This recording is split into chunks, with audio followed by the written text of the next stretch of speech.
تنين خصوصي ولا تنين فرد تغرامي باران راجعي قديش تقبل أولي حياة راجع سو زبط دي خبر سر دير بلادم نيم دا خبر کو دتا فصل کو قالا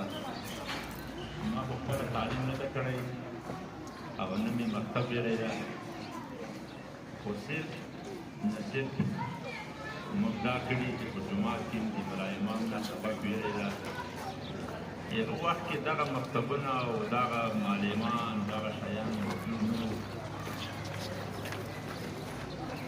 یو وخت چې کله موږ دغه تعلیم کړی هلته ډېر غریبي وه ډېر بد حال و نن سبا خو الحمدلله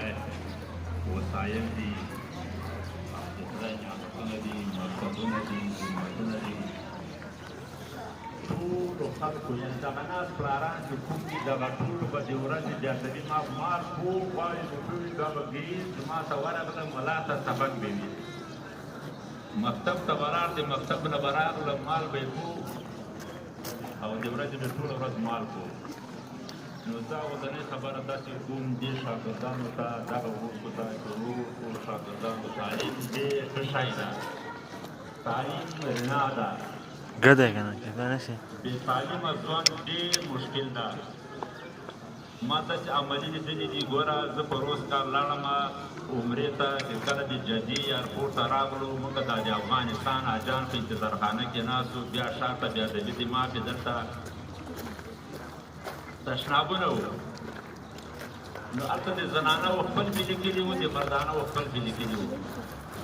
بیا د افغانستان ډېر خلک دا سپین ږیري وو دا په دې نه مې لیکلي وو د زنانه وه دا که د مردانه وه د هغه په خاص په لیکلو په هغه نقشه نه مې د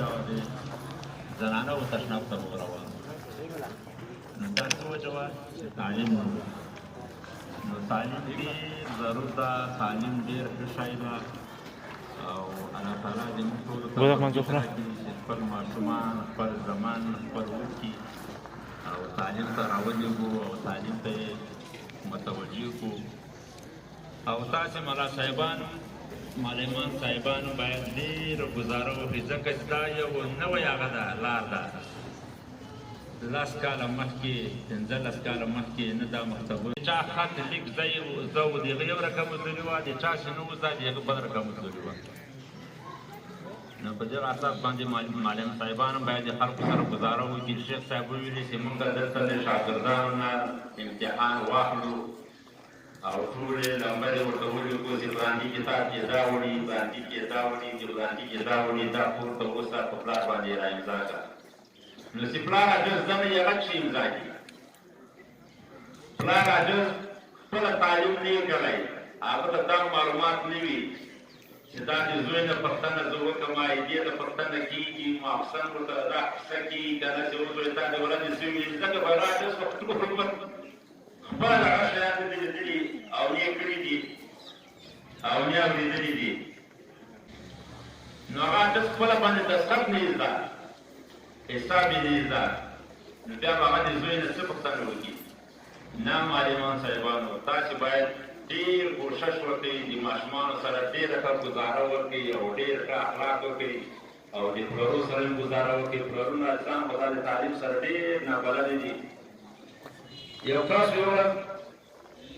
هغه پلار وویل ما ته خپل زوی ویلې چې پلاره زه به تا ته هغه ووایم انګریزي ته غږ راته ونیسه هغه ورته ویلې چې وایه له منه غږېده غږېده به اخر کې راته ویلې چې څرنګه وایي ما ورته ویلې چې یاره ډېره ښه دې ویل ویلې چې پلاره والله ټول دې زنو درته ویلي والله که مې یو ټکي څه درته ویلي ځکه خو دې په خپله باندې زنه وه نو اوس نن سبا معلمان صاحبانو د خلکو سره ډېره ګزاره کوئ په فیس کې هم کوئ په کالیو کې هم کوئ په بله کې هم کوئ اکثره خلک داسې وایي چې حاجي کریم لیسه جوړه کړې ده 700 حسابونه دوی په کور کې کوي د کلیم حاجي د دنیا د ګټې د فایدې حسابونه خلک کوي 700 شاګردان لري دا چې د میاشتې ظرف یې واخلي دا 2 لک روپۍ کېږي دې خلکو ته خو بس پارې نشته خدای پاک دومره پیسې ورکړي او الحمدلله نشته هر شی ډېر دي